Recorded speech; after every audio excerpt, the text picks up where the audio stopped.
Ici, en Haute-Tarentaise, dans le parc national de la Vanoise, les lacs d'altitude ont dégelé, mais la neige blanchit encore les paysages. Après une absence de 3 jours, Marion, la gardienne, retrouve sa petite famille dans son refuge du col du Palais. Après les retrouvailles, je crois qu'elle est contente de te retrouver. la curiosité. Où en est le chantier commencé début juin? Salut les travailleurs! J'aimerais bien vous amener le beau temps aussi. À quelques mètres, juste derrière le refuge. Donc là, il faut imaginer qu'il y avait rien.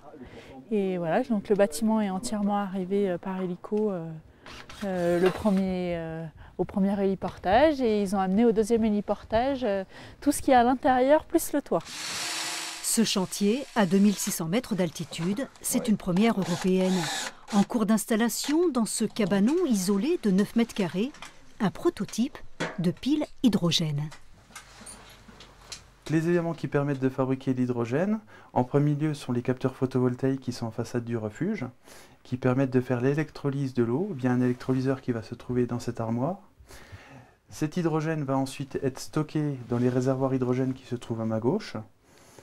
Puis, quand on en a besoin, on recombine, on récupère cet hydrogène qui était stocké dans ces réservoirs, on le recombine dans la pile à combustible et on produit l'électricité pour le refuge.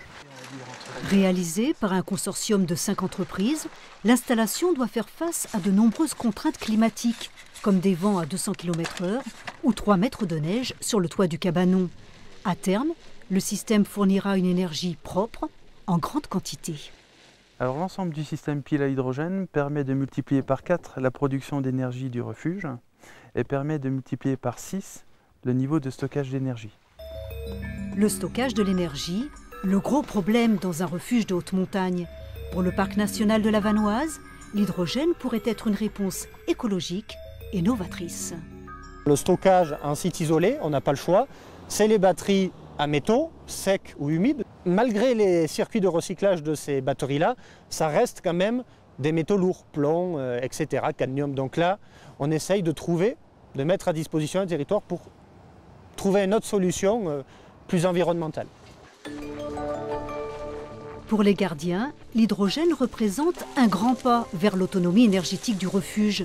Jusqu'à présent, en plus des panneaux photovoltaïques, un groupe électrogène s'avère indispensable pour remonter l'eau jusqu'au bâtiment. Si nous, on peut avoir plus d'énergie disponible, c'est plus de confort pour nous, c'est aussi plus de qualité de service vis-à-vis de la clientèle. Et puis c'est vrai que le groupe, on essayait de l'utiliser au minimum.